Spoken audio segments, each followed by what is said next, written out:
میری شادی والے دن میرا 12 سالہ شوہر بہت خوش تھا۔ میں نے ہمیشہ اسے اپنا چھوٹا بھائی سمجھا تھا اور وہ بھی مجھے بھابھی ماں کہہ کر پکارتا تھا۔ شوہر کے فوت ہونے سے کچھ دن بعد مجھے اکیلے سونے میں ڈر لگتا۔ اپنے دیور کو ساتھ بیڈ پر سلانے لگی۔ سردیوں کی راتیں تھی اور ایک بستر میں مجھے دیور کے ساتھ سونا بہت عجیب سا لگتا تھا۔ دیور مجھ سے کافی چھوٹا تھا۔ وہ 12 سال کی عمر میں بھی 18 سال کا جوان لڑکا تھا۔ شوہر کے فوت ہونے کے بعد میں نے بہت مشکل سے ہی گزارا کیا تھا، لیکن کب تک میں اس طرح گزارا کرتی۔ اس رات سوچا کہ دیکھوں تو صحیح کہ دیور کا رد عمل کیا ہوتا ہے۔ آدھی رات ہوئی تو دیور کو ہلا کر دیکھا تو گہری نیند میں تھا، لیکن ہاتھ لگاتے ہی میری آنکھ حیرت سے پھٹی کی پھٹی رہ گئی، کیونکہ میرے دیور کا 7 انچ وہ دن پہلے ہی میرا شوہر اس دنیا سے رخصت ہو گیا تھا۔ میرے گھر میں میرے ساس سسر اور نندے بھی نہیں تھی۔ میرے شوہر کا اس دنیا میں اپنے چھوٹے بھائی کے علاوہ کوئی نہیں تھا۔ زید کی عمر صرف 12 سال ہی تھی۔ وہ مجھ سے چھوٹا تھا۔ زندگی میں میں نے کبھی اس چھوٹے بھائی سے زیادہ کچھ نہیں سمجھا تھا۔ میرا دیور 12 سال کا تھا۔ میں نے اسے ہمیشہ ہی اپنے بچے کی طرح سمجھا تھا۔ جب میری شادی ہوئی تھی تو وہ میری شادی والے دن ہی بہت خوش تھا۔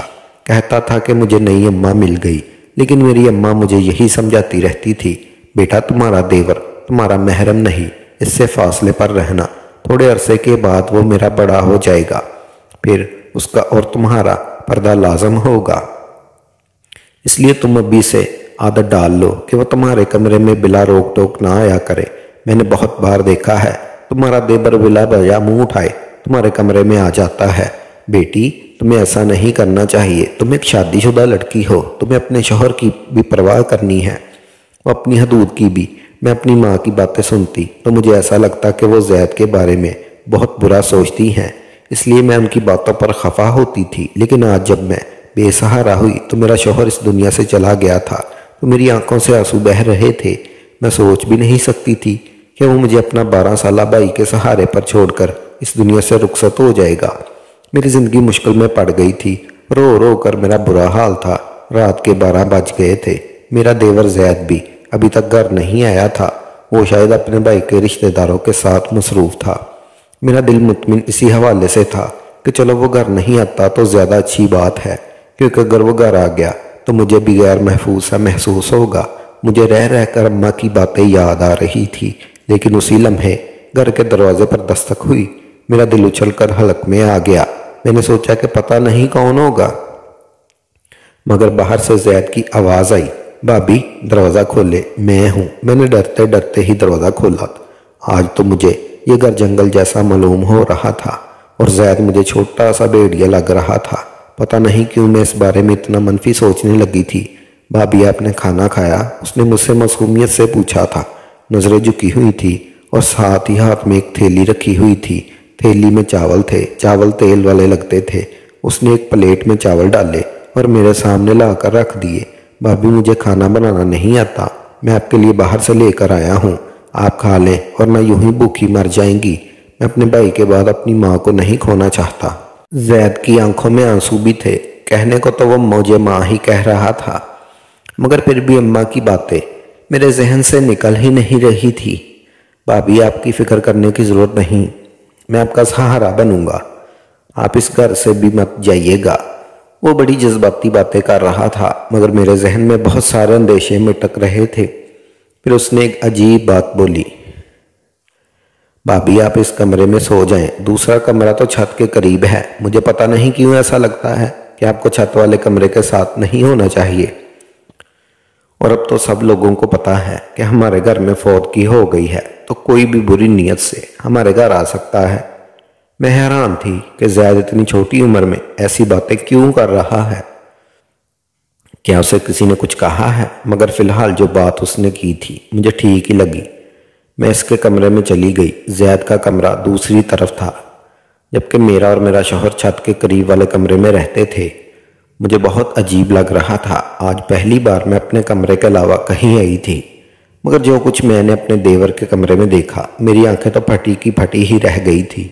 تو کمرے کا دروازہ بند کرتے ہی میری نظر ایک ایسی چیز پر پڑی تھی جس نے میرے ہوش اڑا دیے تھے۔ ویسے تو بظاہر وہ 12 سال کا بچہ ہی لگتا تھا، مگر اماں والی بات صحیح تھی کہ جو کچھ وہ فی الحال کر رہا تھا وہ ایک بڑا اور ایک سمجھدار آدمی ہی کر سکتا ہے۔ زید کے کمرے اپنا زیور دیکھ کر میرا دل ہول اٹھا تھا۔ میں نے تو اسے کئی جگہوں پر کئی تالوں میں چھپا رکھا تھا، مگر یہ سب کچھ زید کے ہاتھ کیسے لگ گیا؟ بات بڑی عجیب سی تھی۔ میں دل میں سوچنے لگی کہ میں صبح ہوتے ہی اس سے بات کا سوال کروں گی، مگر اس وقت مجھے سخت نیند آ رہی تھی۔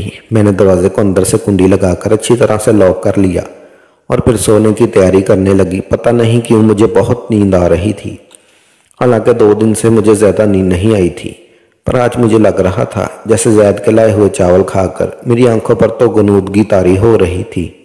میں نے دل میں سوچا کہ کہیں چاول کھانے سے مجھے نیند تو نہیں آ رہی، مگر اتنا تو مجھے موقع ہی نہیں ملا۔ جب میری آنکھ کھلی تو صبح کے 10 بج رہے تھے۔ میں حیران ہو رہی تھی کہ آج مجھے اتنی نیند کیسے آ گئی، حالانکہ 2 دن سے مجھے بالکل نیند نہیں آ رہی تھی۔ لیکن آج چاول کھانے کے بعد میری آنکھیں ایسی بند ہوئی جیسے کسی کو شراب پلا دی گئی ہو۔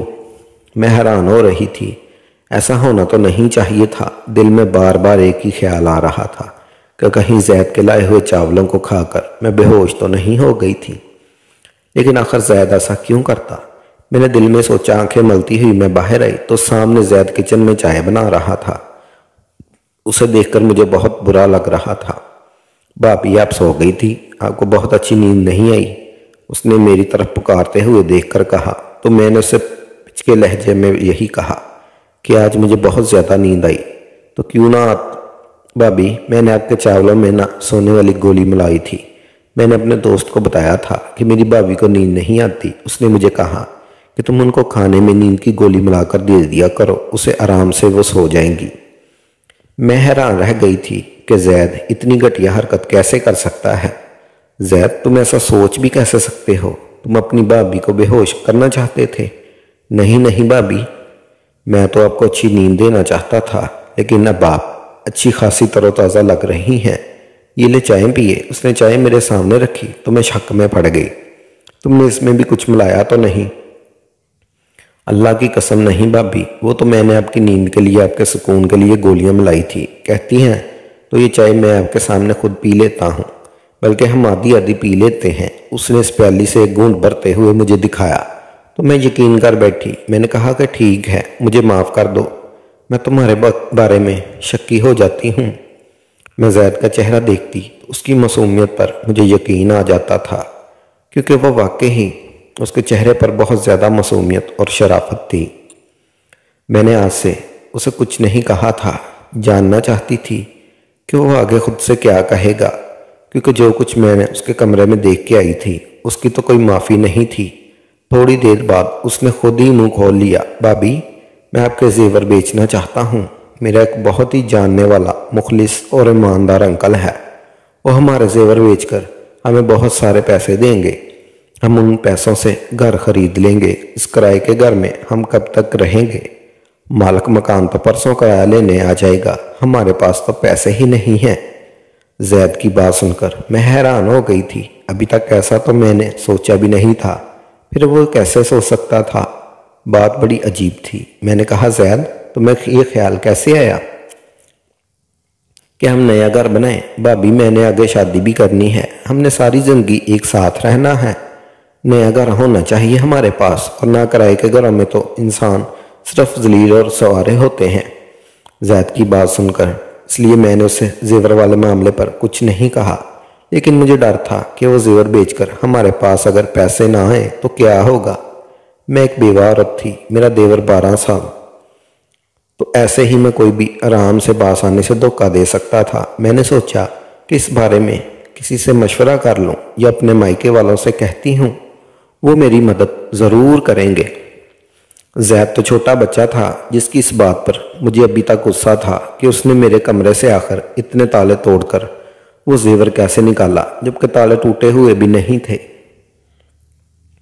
جبکہ اس زیور کے بارے میں تو زید کو بھی نہیں بتایا تھا۔ مجھے اب زید کی باتوں پر غصہ بھی آ رہا تھا، لیکن وہ جو بھی کرتا آخر میں اس کی وضاحت دیتا کہ میں مطمئن ہو جاتی۔ میں نے اپنے گھر والوں سے کہا کہ مجھے یہ زیور بیچ کر گھر لینا ہے۔ انہوں نے مجھ سے کہا کہ نہیں، گھر لینے کی ضرورت نہیں ہے،